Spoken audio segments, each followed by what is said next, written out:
In the winter of 878, King Alfred of Wessex had been humiliated. A surprise attack by the Viking leader Guthrum had exposed the weakness of his kingdom's defences and forced the king into hiding in the marshlands. But the men of Wessex rallied around him, and at the Battle of Edington he defeated Guthrum for good. The two men swore to peace, and Guthrum even converted to Christianity, with Alfred as his godfather. But Alfred never forgot his cold months of disgrace. He vowed that no king of Wessex would ever again be humiliated as he had been, and the rest of his reign was dedicated to transforming his kingdom. He envisioned a fortress kingdom, governed by a strong ruler, served by educated and obedient noblemen, and defended by a well-organized army. In this episode, we will discuss how Alfred the Great's military and administrative reforms transformed Wessex into the most formidable kingdom in Britain.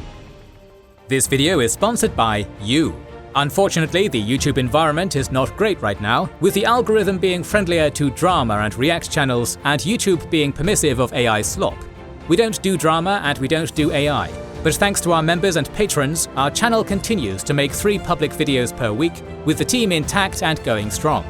In recognition of their generosity and contributions, members and patrons receive 2 additional exclusive videos each week, and access many other perks. Join them to watch more than 250 exclusive videos covering every era of history. Join them by scanning the QR code on your screen, via the links in the description or pinned comment, or by pressing the join button under the video. In 878, Guthrum finally left the Kingdom of Wessex and returned east to rule East Anglia. For the moment, the storm had passed and peace prevailed, allowing Alfred to begin restoring and reforming his kingdom. But first he began with retribution. Those who had sided with Guthrum during the invasions were punished. Chief among them was Wulfhere, Ealdorman of Wiltshire, who was stripped of all his lands, titles and offices, along with his supporters, replaced by men who had remained loyal at Edington. Then came something far more ambitious, the largest construction project in England since the building of Offa's Dyke. Alfred ordered the building of more than 30 fortresses, burhs as the Anglo-Saxons called them, throughout his kingdom. Each was protected by deep ditches and high walls, often made of timber palisades and earth ramparts, linked together by roads and permanently garrisoned with soldiers supplied by local landholders. Some were old Roman towns like Exeter and Winchester, which could repair their ancient stone walls. Others were erected on entirely new sites, like Wallingford and Christchurch. Our window into this remarkable project is the Burgle Heidage, a document from the early 10th century that lists all burhs, the length of their walls, the area responsible for supplying them, and the precise number of soldiers required to defend them. A grand burh like Winchester, where the king often held court, required 2,400 soldiers to man its walls. A minor burh like Ling needed only 100. Most strikingly, if all the burhs were manned, 27,000 soldiers could be summoned collectively across Wessex, probably a fifth of the kingdom's entire adult male population. Geography was central to Alfred's thinking. Burhs were positioned along vulnerable coastlines, on the banks of great rivers like the Thames, and at key roadways into the kingdom. Yet Alfred ensured that every subject was within 1 day's march, about 20 miles, of their nearest burh. In the event of a Viking invasion, people could take refuge there with their grain, cattle and valuables, depriving the raiders of easy plunder. Capturing a burh was no simple matter. Attackers faced deep ditches, high ramparts, and hundreds or even thousands of defenders launching spears and rocks. Surrounding it was equally perilous, since long sieges gave nearby burhs time to send reinforcements. Alfred's creation was not merely a chain of fortifications, but an integrated, mutually supporting defense system that would become the foundation of West Saxon security. And yet this was only part of Alfred's military reforms. The army's central problem was speed and mobility. Viking longships allowed hit-and-run tactics. Raiders could appear without warning, strike an unprepared coastal target, build a makeshift fort, or race away on ships or horses, all before the English could raise a defense. Wessex had no significant standing army.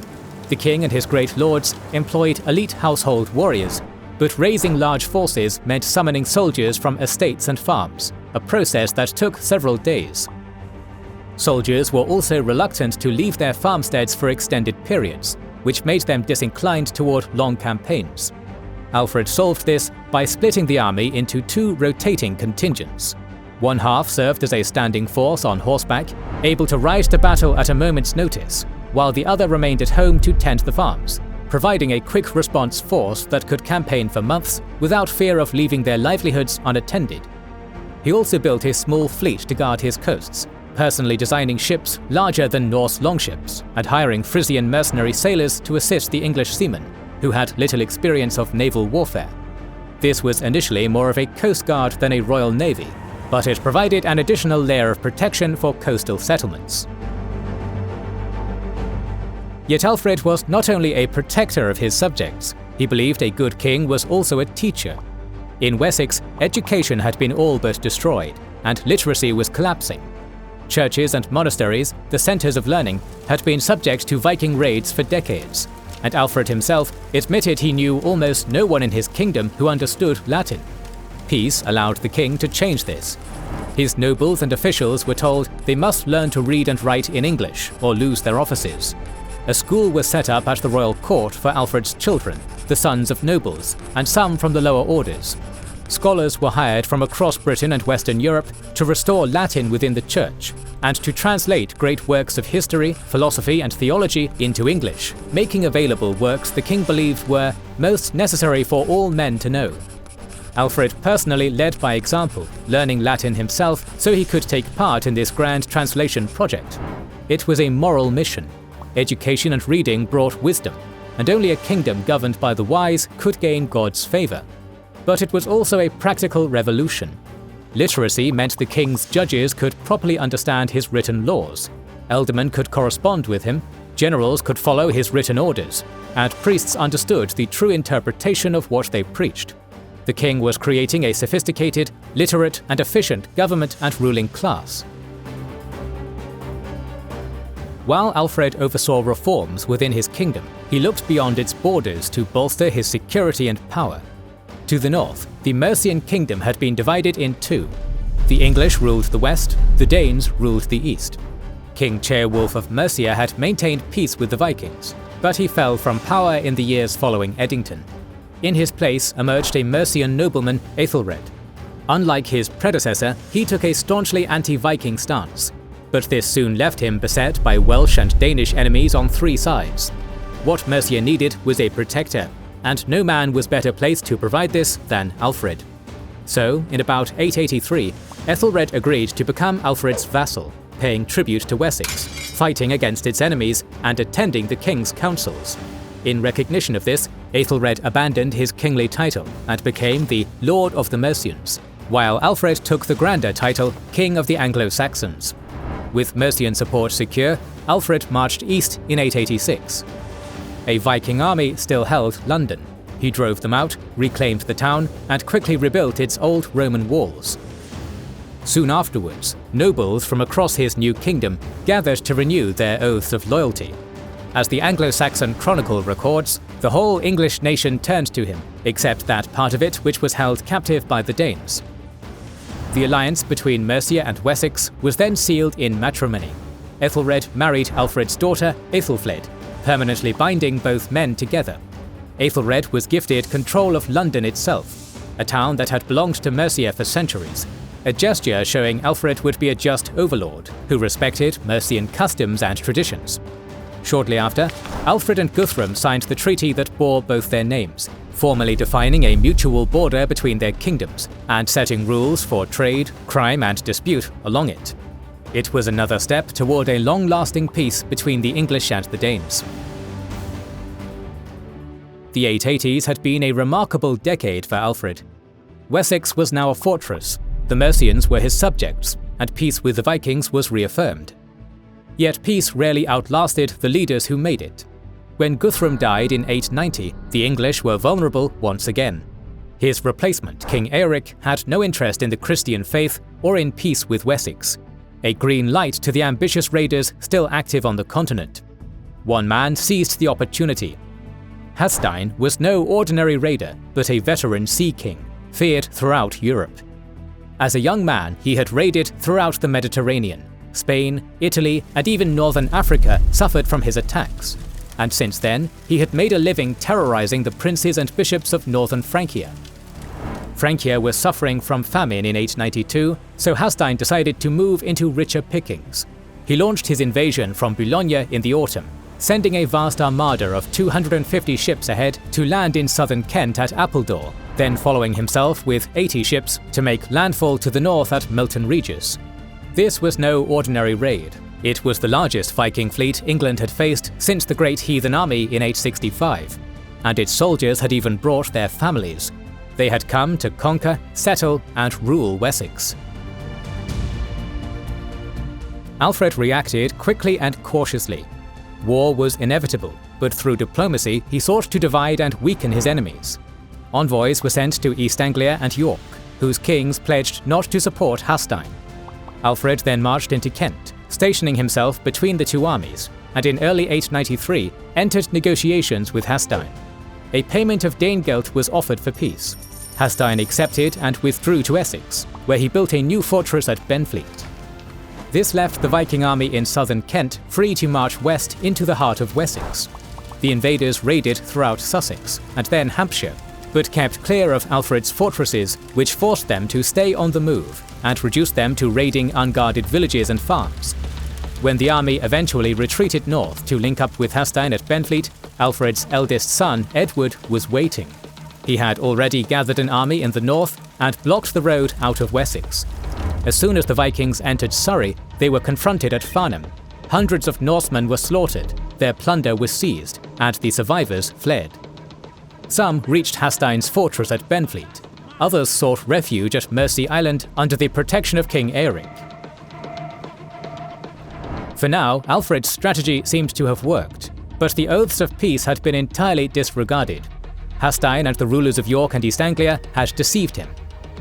A fleet from York and East Anglia now sailed through the Channel, split in two, and besieged both Exeter and a burh on Devon's north coast, forcing Alfred to march across his entire kingdom to aid his burhs in the west.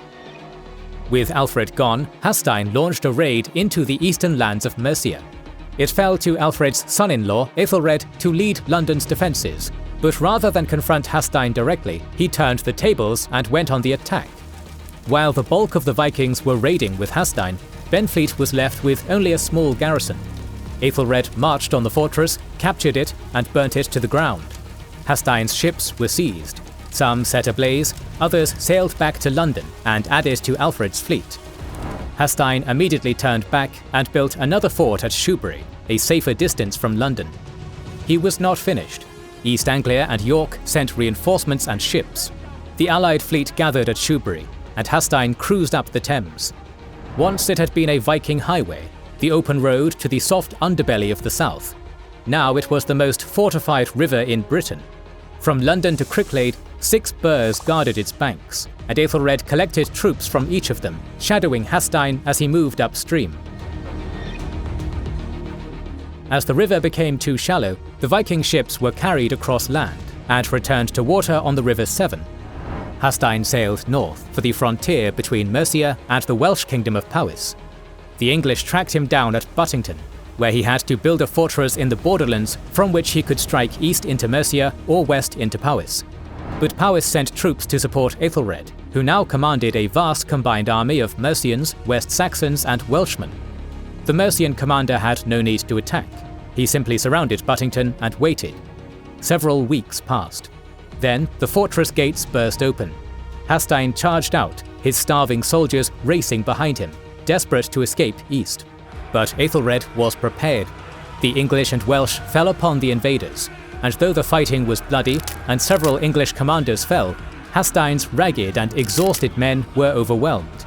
He and his survivors fled eastward to the safety of Essex. Meanwhile, the Viking forces of York and East Anglia had fared no better in the west. The burhs of Devon proved formidable, and after several months, they too abandoned the fight and returned to the sea. The war between Alfred and Hastein would drag on, but the invaders had been tamed. Hastein would be outdone time and again. Alfred's burhs were too strong, and his army too well organized. He gave up in 896. His army parted. Some settled in Essex and East Anglia, and only 5 ships returned with him to the continent. The campaign had been a remarkable success. Alfred's reforms were vindicated, the Mercians proved a steadfast ally, and the next generation had proven themselves, Edward at Farnham and Ethelred at Buttington, both demonstrating great skill as commanders. Alfred had been a sick man for his whole reign, now entering the twilight of his life, but he could take comfort in the knowledge that the English were in good hands. Alfred would die in 899, at the age of 50, having reigned for almost 3 decades. During this time, he defeated and converted Guthrum, built fortresses, built a fleet, educated his subjects, reformed the army, expanded his kingdom's borders, and defeated Hastein. He had saved Wessex, and he had truly earned the epithet the Great. Our series on Viking Britain and Alfred's successors will continue in the coming weeks. If you don't want to miss that, make sure you are subscribed and have pressed the bell button to see it. Please consider liking, subscribing, commenting and sharing, it helps immensely. Our patrons and YouTube members can watch more than 200 exclusive videos. Join their ranks via the link in the description or by pressing the join button under the video to watch these weekly videos, learn about our schedule, get early access to our videos, access our private Discord, and much more. This is the Kings and Generals channel, and we will catch you on the next one.